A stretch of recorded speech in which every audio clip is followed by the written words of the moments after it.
Yeah, I think it was called Sinking, and I wrote it after like me and my brother were having some kind of like play fight, and like he threw my shoe like over the neighbour's like fence into this like paddock. Oh yeah. And yeah, then I got my feelings really hurt. Oh, seriously. Yeah. I think it was that thing of, you know, when you've got an older brother, like they're always kind of gonna win. Yeah. You know, like you can play fight and then it's fun, and then it's like you lose and you're like, oh yeah, okay. Yeah, so I started writing or trying to write songs when I was about 15 or 16. So I started sort of teaching myself to play guitar, and then I got a teacher, and she kind of could see that I wanted to write songs that I wanted to sing. Feeling so low, driving the highway, wishing that you'd stayed, 'cause nothing compares to that good time feeling when we used to play. It actually really depends. Like there's not, you know, with songwriting, there's not really any kind of that happens right up there. way of doing it, and everyone's really different. Like I've got one of my good friends, he writes a lot when he's out walking his dog. So for him it's like, you know, lyrics and maybe like some sort of beat and melody comes first most of the time. I think what I find really challenging is when the paint's dried on a song to then go back and improve it and make it something that's, you know, good opposed to average. For me, I find sometimes when I've got something and there's not enough detail, there aren't enough specifics to make it feel tangible or to make it feel emotional. And I guess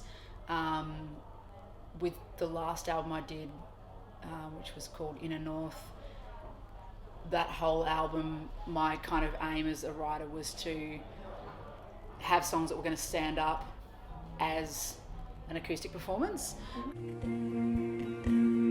Now I know that you don't wanna let this go, but it's not up to you, it's up to me. You ought to know. Yeah, so that was Lost Years was like just like a happy kind of mistake. You know, it was like I found that there was like this little riff in my phone, in my voice memo notes, and I came across it and listened to it, and I put it on repeat in my you know headphones, and then just like wrote all these lyrics, sung them, had the lyrics down really quickly, and then went upstairs and started like demoing the song, and had a friend's like recording set up upstairs, and then so I did that, and then just spent the next couple of days just like tinkering and doing stuff with it, and really liked it.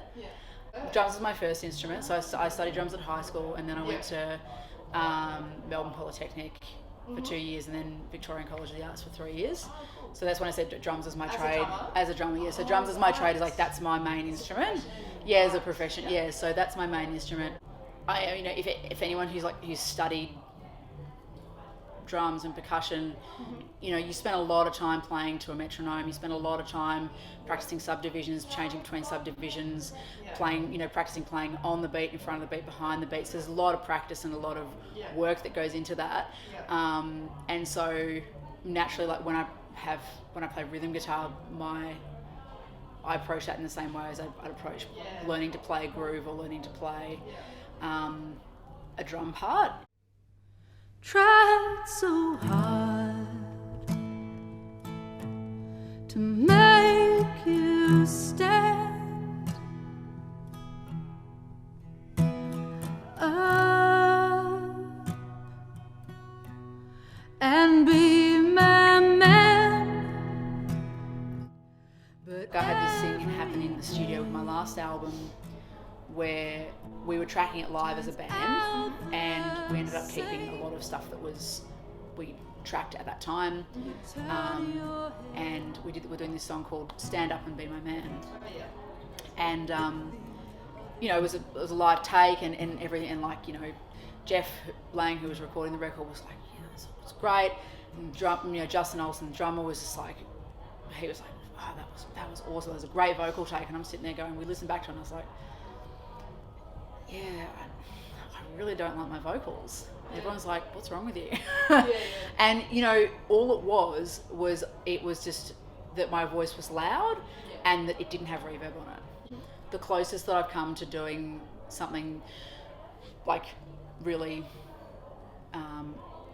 different with the songs in the studio was with there's a song called Pentridge Wasteland on Inner North and another one called Brigid Agnew, and both of those songs had very different feels when I took them in, and we just kind of sat there and nutted out like a different feel and kind of jammed a few different things. I'm recording at the moment, and my process, I don't have as much time on my hands as I did before. Okay, yeah. I've got a 1-year-old child. I've got one-year-old baby, and so, you know, she takes up a lot of my time. So like before, I would just have like days and days clear with nothing on. Like I'd have 4 days a week, 5 days a week with just nothing, not just doing just to faff around doing music. I think sometimes you know when there's a song brewing though, like before you even start being musical, because I don't know about other songwriters, but like I tend to get like, you know, if you start getting like really moody about something. Before I realize another week has gone.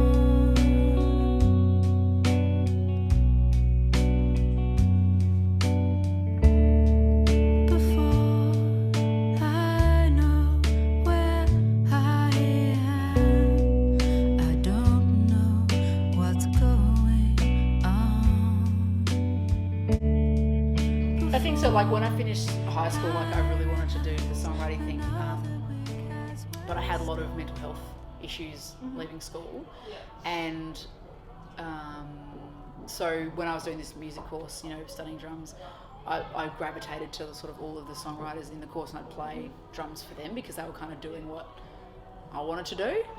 I found my early 20s quite challenging. I just didn't really click with people my age. I found it, you know, like everyone was going out and getting like wasted and stuff, and I was like, oh, can we have a cup of tea and have a chat and have some dinner or something, you know.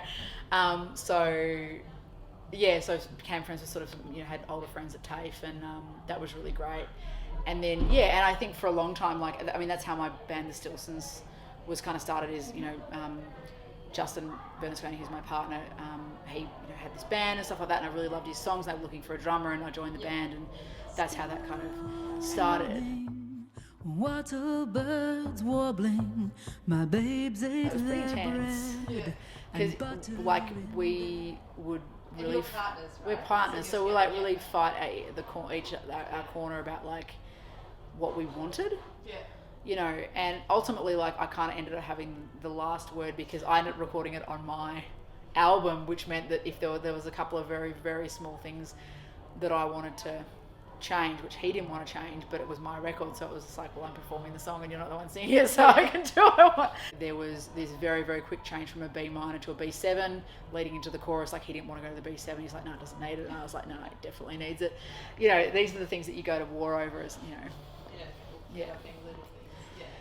It took a long time for me to kind of get the confidence to go, okay, now I'm going to do something on my own. I still remember where I was when I first called Craig Pilkington on the phone to ask him if he'd record my first album, because I was just like outrageously nervous. It took like weeks, months for me to like go, okay, I'm going to call this guy and ask him. You raise him up in your mind as this, like, you know, like just god of a person or a songwriter, and then they're in the room and they're kind of still a peer of yours, and then they're there and then you just like can't talk to them because it's really awkward. Like, I've been that person so many times, and you feel pretty silly. This is a professional who does something for a living. He's got a service for hire. Like, you're not asking someone for a favour. You know, he's paying the money, but it's still like just, you know, felt, you know, really self-conscious. So it is a whole process of working out like when you're gonna do something and go out on your own and put out an album. You do feel really, really vulnerable. Like, you're like, am I good enough? You know, all this kind of stuff. But, you know, like, you don't actually need to ask for anyone's permission. You know, there's no job application. There's no, you know, you can. Anyone can do it. My heart belongs to you.